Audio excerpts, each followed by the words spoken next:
विपक्ष तो आरोप लगाएगा, न उनकी नीति ठीक है न नियत ठीक है। अब भाजपा का वर्चस्व बढ़ चुका है, बच्चे बच्चे के मन में जो है कमल का फूल खिल चुका है। अरविंद केजरीवाल तो झूठा है, एहसान फरामोश है।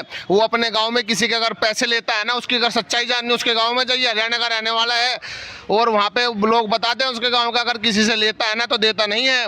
When something is against me, it is accused. When something against God, it is condemned. When something goes against to the society, is a criminal. और इस चीज को, क्रिमिनल को रोकने का काम भाजपा सरकार ने किया है, और इसीलिए मैं पूर्णतः समर्पित हूं भाजपा सरकार के लिए। जैसे जैसे जून का महीना करीब आ रहा है, गर्मी बढ़ती जा रही है, और जैसे जैसे चुनाव के कुछ अंतिम चरण नज़दीक आ रहे हैं, वैसे वैसे सियासी माहौल भी गर्म होता जा रहा है। इसी क्रम में पिछले कई दिनों से उत्तर प्रदेश की राजधानी लखनऊ में विपक्ष ने अपने तरह तरह के कार्यक्रम किए। उसी क्रम में कल मल्लिकार्जुन खड़गे के साथ समाजवादी पार्टी ने एक संयुक्त प्रेस कॉन्फ्रेंस का आयोजन किया, और आज केजरीवाल जी के साथ। लेकिन केजरीवाल ने वहां पर भाजपा पर आरोप लगाए और मीडिया के सवालों से बचते नजर आए। हम इस बारे में यहाँ के लोगों से जानना चाहेंगे। हमारे साथ स्वयं मोदी जी के ही डुप्लीकेट खड़े हैं। मैं इनसे सबसे पहले पूछूंगा, कहाँ से हैं मोदी जी आप? मैं इंदौर से आया हूँ, लक्ष्मी नारायण शर्मा है। लक्ष्मी नारायण शर्मा जी नाम है। आपने ये मोदी जी का एकदम हुलिया बना रखा है, इसके पीछे क्या बात है?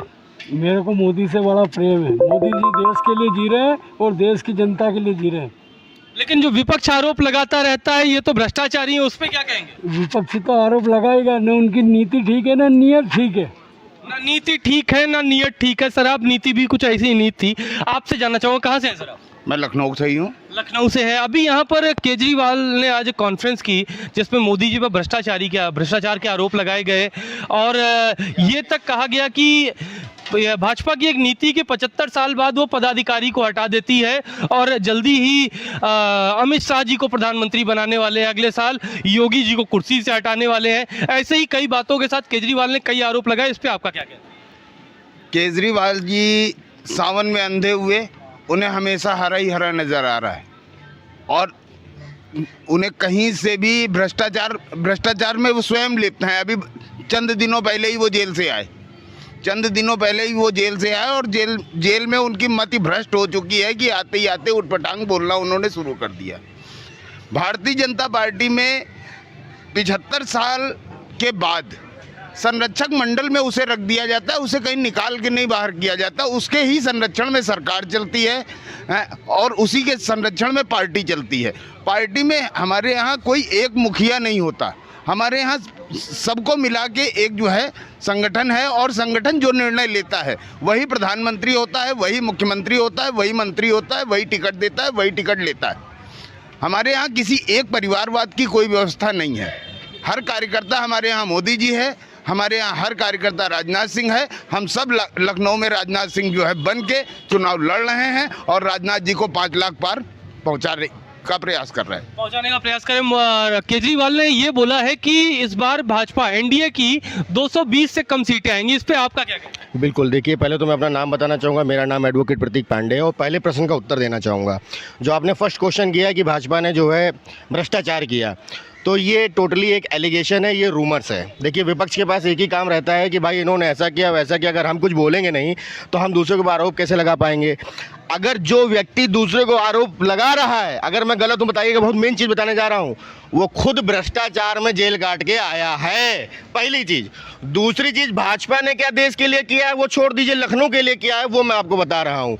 जितना भी आज आप देख रहे हैं माया जाल जितना पुलों का बना हुआ है, माननीय राजनाथ सिंह जी की देन है, और मोदी जी की देन है, योगी जी की देन है। इसके अलावा आप गली कूचे में देखिए, हर जगह साफ़ सुथरा है, नालियाँ बन गई हैं, खड़ंजे सही हो गए हैं, कई सारा विकास भी तो किया है। एलिगेशन लगाने से कुछ नहीं हो रहा। कॉन्फ्रेंस वो कई जगह कर रहे हैं। विपक्ष जान चुकी है कि विपक्ष के पास अब कोई ऑप्शन नहीं है, और अब भाजपा का वर्चस्व बढ़ चुका है, बच्चे बच्चे के मन में जो है कमल का फूल खिल चुका है। और इस बार का हमारा बस एक ही उद्देश्य है, पहले मतदान फिर जलपान। और हमारे नीरज भैया जी ने कल बात हमको कही थी, बड़ा अच्छा लगा, कई लोग वहाँ बैठे हुए थे कार्यक्रम में, कि इस बार युवा पीढ़ी जो एक छोटा सा सोशल मीडिया पे रील्स बनाने का आजकल ट्रेंड चल रहा है, आप लोग पता है, सारे सोशल मीडिया पे कई सारी रील्स बनाई जा रही हैं।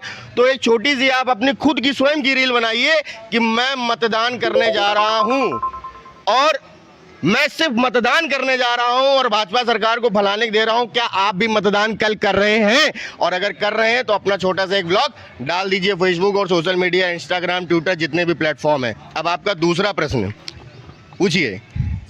आपने जो दूसरा प्रश्न किया था भाई साहब, उसमें आपने कहा भ्रष्टाचार किस चीज से रिलेटेड उन्होंने किया, आप क्या बता रहे हैं? आरोप क्या है आपका?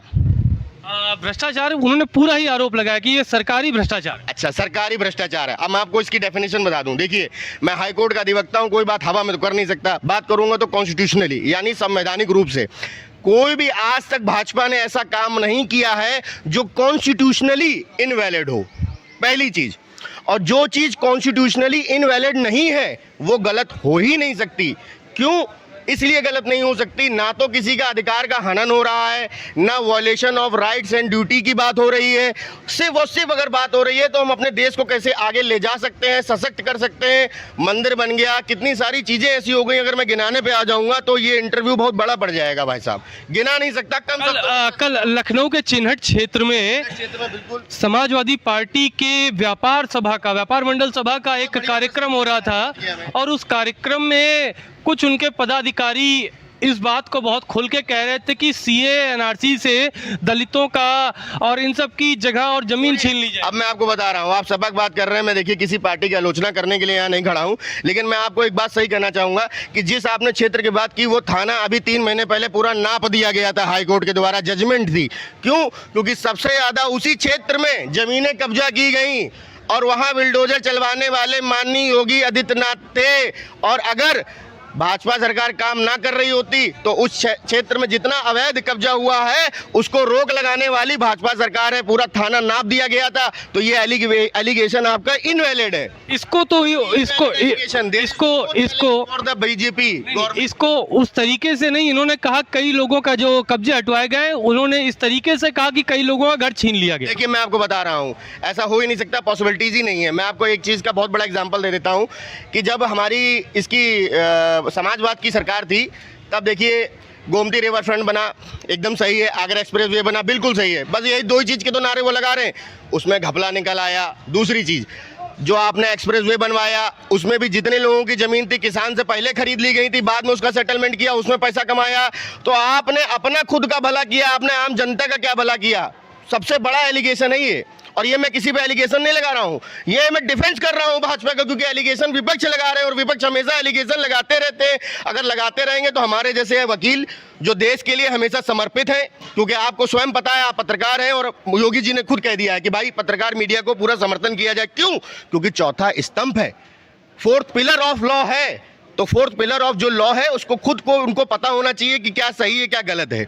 और इस चीज़ की अगर आप गुहार जनता तक ले जाएंगे, लोगों को सही चीज़ कन्वे करेंगे, तो इससे आपका चैनल की टीआरपी यहाँ तक जाएगी। मैं बिल्कुल आपको सत्य बता रहा हूँ, कोई इसको बदल नहीं सकता है। आप ये चीज़ लिख के देख लीजिए, इतिहास हमेशा गवाह रहा है। जिसने देश के लिए समर्पित होकर के देश के लिए कुछ किया है तो उसको आज तक कोई ये नहीं कह सका कि गलत है। और सुनिए, मोदी जी भी जब जीत जाते हैं तो बाद में विपक्ष कहता है कि ऐसे जीत गए, ये ईवीएम का घपला था, वो था। इस बार भी यही होगा। लेकिन मैं आपको बता दूं, 5 लाख पार का हमारा संकल्प पूरा होगा और होके रहेगा, इसको कोई नहीं बदल सकता। और हमारी सरकार आएगी, आप बिल्कुल निश्चित रूप से देख लीजिएगा। क्योंकि इसलिए मैं आपको बता दूं, अभी हमारे क्षेत्र में देखिए पुल का निर्माण होने जा रहा है। वहां पर आपको बता दें 5000 वोटर है। इतना परेशान रहा, पारा क्षेत्र की बात कर रहा हूं, माननीय विजय मिश्रा जी यहाँ खड़े हुए। आइए भाई साहब, देखिए विजय मिश्रा जी क्षेत्र के सबसे ज्यादा बड़े युवा नेता में रहे हैं और लोगों के बीच में चर्चित रहे। इन्होंने दिन रात एक कर दिया, समझ लीजिए, चीज को आगे ले जाने के लिए। वहां पुल का निर्माण हो रहा है, वेयर हाउस बनवा दिए गए, वृद्ध आश्रम बनवा दिए गए, कितनी सारी चीजें, गरीब को खाना दिया जा रहा है। मतलब I can't explain the how many things BJP government did for the society. When something is against me, it is accused. When something is against me, it is accused. When something against God, it is condemned. When something goes against to the society, is a criminal. और इस चीज को, criminal को रोकने का काम भाजपा सरकार ने किया है और इसीलिए मैं पूर्णतः समर्पित हूं भाजपा सरकार के लिए। मैं अपनी वाणी को विराम देना चाहूंगा। धन्यवाद, आपने मुझे मौका दिया। विजय मिश्रा जी, आपने बताया, विजय मिश्रा जी, आप जो विकास की बात हो रही थी, देखिए आरोप और प्रत्यारोप राजनीति का मुख्य स्तंभ है। ये किसी भी देश में होता ही रहता है, लेकिन यहाँ पर जो आरोप चलते हैं बड़े ही अलग तरीके के। भौतिक विकास के विषय में आप अपने क्षेत्र में क्या बोलेंगे कि पहले और अब में आपको कितना अंतर दिखाई?